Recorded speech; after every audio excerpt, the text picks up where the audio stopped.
Welcome to my YouTube channel HSC Arbaz.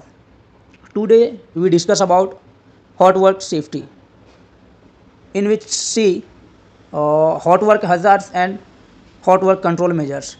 So let's start.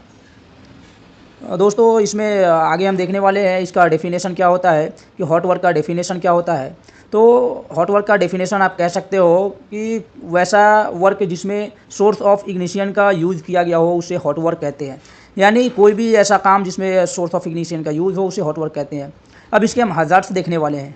तो चलिए फिर hazards देखते हैं। पहला हज़ार्ड है फायर एंड एक्सप्लोजन, दूसरा हमारा है बर्न इंजरी, फिर उसके बाद का पॉइंट है हमारा कट इंजरी, फिर उसके बाद का पॉइंट है हमारा आई इंजरी, यानी गोगल्स नहीं पहने हुआ है तो वो आई इंजरी हो सकता है, इरिटेशन हो सकता है।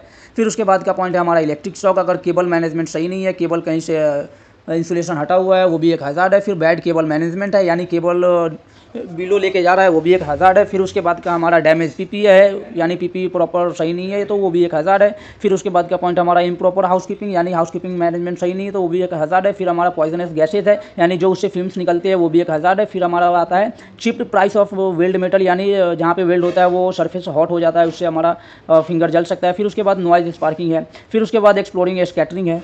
तो अब उसके बाद फिर हमारा आता है फ्लाइंग सैंड। फिर उसके बाद हम अब देखने वाले इसके कंट्रोल मेजर्स क्या होते हैं।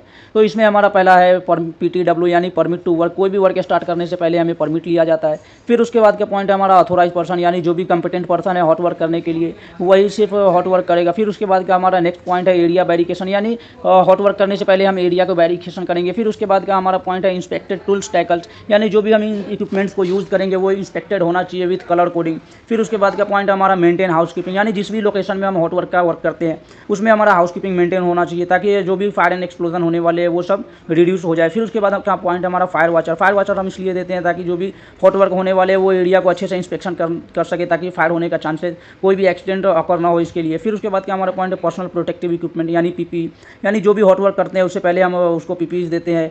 फिर उसके बाद का पॉइंट है प्रॉपर वेंटिलेशन, यानी जिस वर्क में हम हॉट वर्क करने वाले जिस भी लोकेशन में वहाँ ऑक्सीजन लेवल सही होना चाहिए। फिर उसके बाद का पॉइंट है हमारा स्विच ऑफ द पावर, यानी कोई भी एक्टिविटी खत्म होने के बाद हमें सोर्स को बंद कर देना है। फिर उसके बाद का पॉइंट है हेल्पर को हॉट वर्क करने के लिए अलाउ नहीं करना है। फिर उसके बाद का पॉइंट है उस हॉट वर्क एरिया में स्मोकिंग नहीं करना है। तो दोस्तों आशा करता हूँ कि आपको ये वीडियो अच्छा लगा होगा। तो ये वीडियो अगर आपको अच्छा लगा होगा तो हमारे चैनल को सब्सक्राइब करें ताकि ऐसे ही हर एक इन्फॉर्मेटिव वीडियो आप तक जल्द से जल्द पहुँचता रहे। Thank you.